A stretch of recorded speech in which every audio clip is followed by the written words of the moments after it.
What's up mga ka-shoot? Abay, medyo madami-dami kami ngayon dito sa Packride. Dito si Kambal. Siyempre yung Trangco Master natin, si Reynold. Siyempre si Lex na sobrang lakas umatake. Dito rin yung mga tropa natin sa likod mga ka-shoot. At ito, bantayan yung bata na yun. Ito, madami na ding sumabay dito sa amin mga ka-shoot. Siyempre, simulan natin yung Packride natin dito mga ka-shoot. Iron Man, unang umatake mga ka-shoot. Dito sa harap natin, si Paring Tiago. Sa harap ni Paring Tiago, si Boy Lapsa. Dito, pinasabit ko na si Charles sa likod ni Tiago para makita sa camera kung sino yung nagbubumbahan sa harap mga ka-shoot.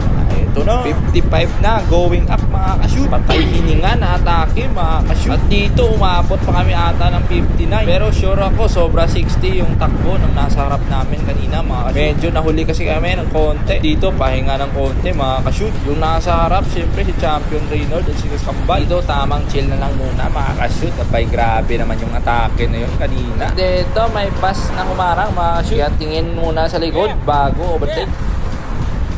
Nice. At dito, nagpapakiramdaman yung mga trangculoids natin, mga ka-shoot. At in frame natin dito, si Jeff. At walang iba, si Champion Reynold. Reynolds on the move. Tamang tawa lang si Champion Reynold natin dito mga ka-shoot. Pero focus na yan sa atake mga ka-shoot. Ito naman si Mix pumipiga sa kanyang gasilyador. At hanggang ngayon nagpapakiramdaman yapon sila dito. Ba talaga basta marami ng kalaban yung champion natin mga ka-shoot. Hindi lang na basta umatake agad lang. Napakiramdaman niya pa muna kung mahal ba siya ng kanyang jowa. Dahil na ibang topic na yun mga ka-shoot. Iba. At ito na mga ka-shoot. Champion Reynold umatake na naman. Si Iron Man nag-respond na. Yung sa kanan natin, si Lex at si Kambal, pinapasok ko na din. May sunod ah.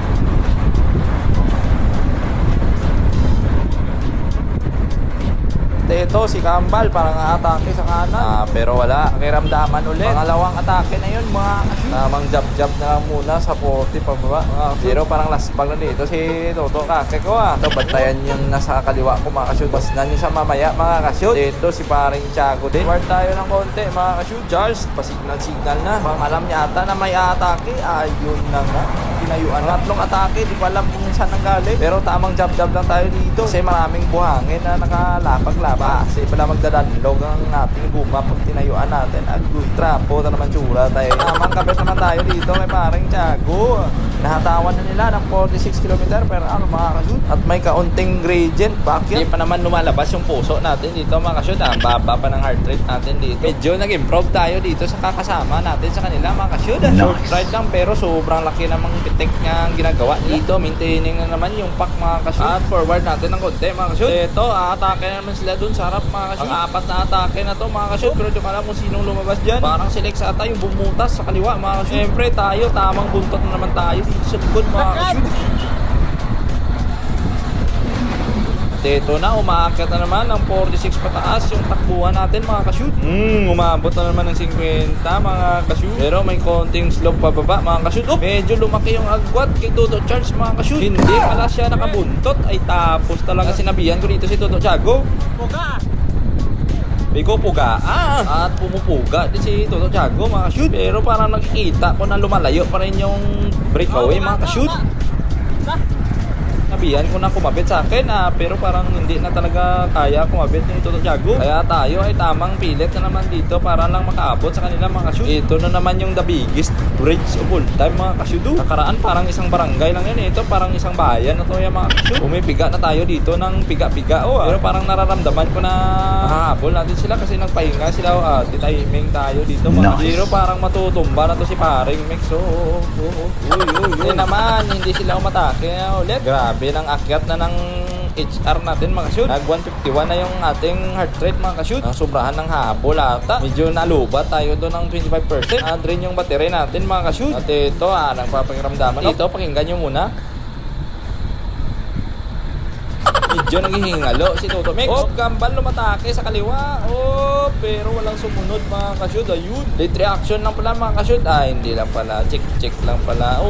Kumawala na pala. Kambal lumalayo na ng konti mga ka-shoot. Kumati na ng dalawang grupo yung breakaway natin mga ka-shoot. Tingnan natin kung hahabulin nila mga ka-shoot. Ano kaya yung next move nila mga ka-shoot Tingnan natin pala. Pero si Paring Mix dito, pigang-piga na si Paring Mix. yun na nga, Lex umatake sa harap. Sinundan agad ni Champion Reno at ni Ironman, Jeff, lapsak kategory at ni Mix. Titingnan natin kung mahahabol natin si Kambal mga kashoot. Medyo nararamdaman ko dito na hindi ko na kaya makapagsabayan sa kanilang sprint mga kashoot. Umaagwat talaga ng konti pa nag-sprint biglaan mga kashoot. Masyadong malakas yung papa powers nila mga kashoot. Oh, eto na naman ulit si Paring Mix. So, power up nata dito si Paring Mix. Power off. Ito yung isang mali natin mga kashoot. Medyo umagwat ng konti mga kashoot. Medyo masakit abulin to mga kashoot. Tiit kayong takbuhan. Pero parang isang barangay na yung gap niyan mga kashoot. Yan yung con pag nasa likod ka mga kashoot. Pag naputol talaga yung pack, mapuputol talaga yung ginawa mo sa kakahabol. Kaya dito naglungo na talaga yung ulo ko. Nidilim na naman ang paligid ng aking mata. At yun na nga, sumuko na tayo mga kashoot. Dito naputol din si Ironman mga kashoot. Di rin kinaya yung atake ng mga champion natin mga kashoot. Ayun na, pahinga na. Parang hindi magpapahinga yung breakaway natin mga kashoot.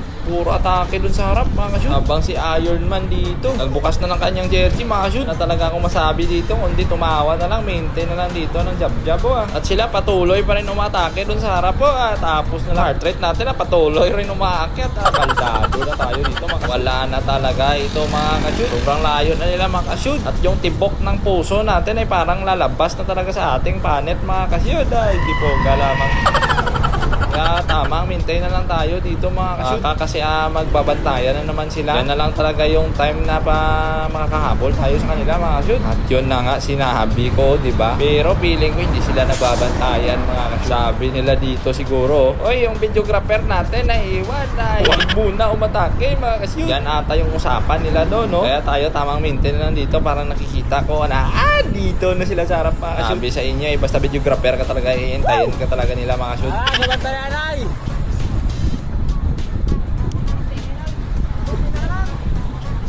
At dito nagsigawan na lang sila na magmi-maintain na lang daw para hindi daw maiwan yung videographer natin mga kashoot. Pero tingnan natin kung kaya pa tumapit sa kanila. Ito na naman, bumaba na naman sila. Agad naman tayo nito ng 40 mga kashoot. Walang pahinga si Tito Kakek mga kashoot. Naggoy pusa. Buti na lang talaga dito si lapsak kategory mga kashoot. Mas hindi ko ramdam yung hangin dito mga kashoot kasi may lapsak siya. Kaya advantage na natin yan. Makakapahinga tayo ng konti. Makakasave tayo ng papapowers ng konti. Kasi feeling ko ganito na lang talaga yung takbuhan hanggang mamaya siguro. Forward na tayo ng konti mga kashoot. Papalitan sila ng trangko doon sa harap mga kashoot. Andito na si Champion Reno. Nag-airplane mode. Siyempre papasukin natin yung champion. Sunod! Yan, in-frame natin si Champion Reynolds mga kasya. Kasi yung trangko kanina mga kashoot. Yan naman yung kumarenta kanina.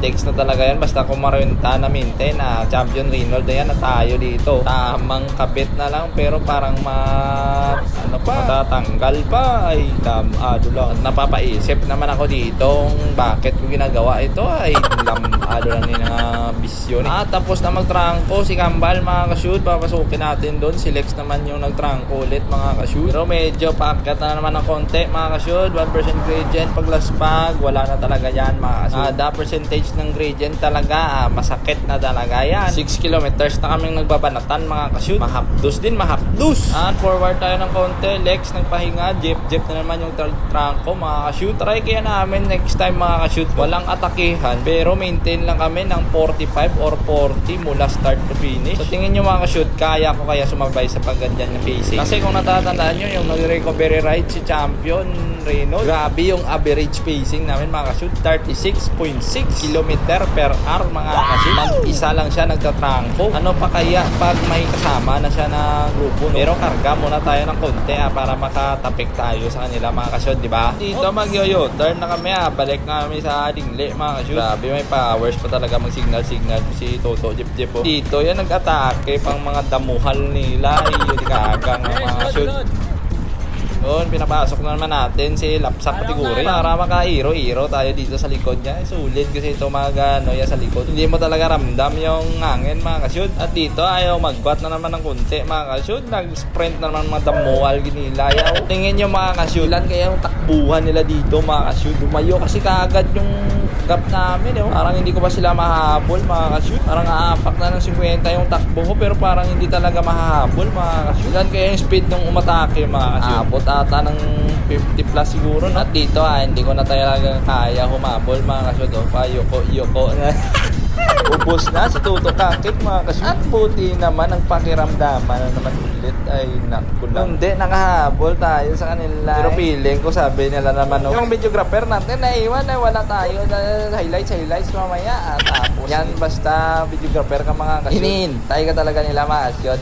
Diba? At dito nag 1 minute rest ata to si Champion Reno. Tapos atake na naman ata to mga kasyod. Tingnan nyo. Tayan nyo siya dun sa pinakaliwa na nasa harap. Parang atake na talaga siya dito. Ayun na nga, tumayo na, umatake na naman ulit na dito lang tayo sa likod nila sa kategory. Pero parang hindi ko talaga mahabol yung kanilang sprint acceleration mga kasyud. Aabot na naman ata ng 50 sana yung speed mga kasyud. Kailangan pa talaga ng karga ng munting mga kasyud. Naiiwan tayo pag nag-accelerate sila. At dito nagpahinga lang ng 20 seconds mga kasyud. Patake na naman si Champion Reno dun sa harap.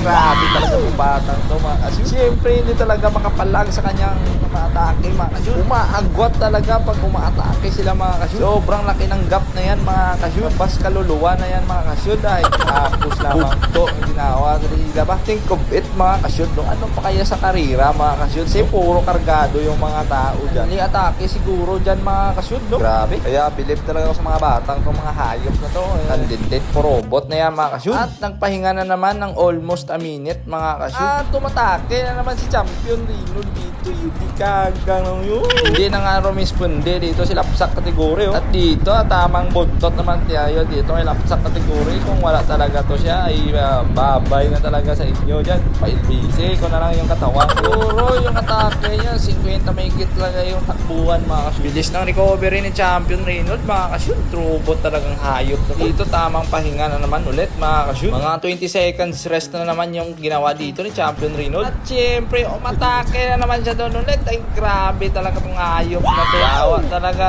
Parang kinakatay na lang ako dito sa likod mga kasyud. Ay yawa. Pero hindi din siya makatakas mga kasyud. Nakabantay dun sa harap si Kambal, si Lex at saka si Jeep. Sabi bantay sirado rin si champion natin mga kasyud. Kahit 50 plus na yung atake niya, hindi rin siya makawala, no? Bantay sarado siya ng mga halimaw din sa harap mga kasyud. At fast forward natin yung 1 minute rest ni paring Champion Reynolds at nung breakaway mga kasyud.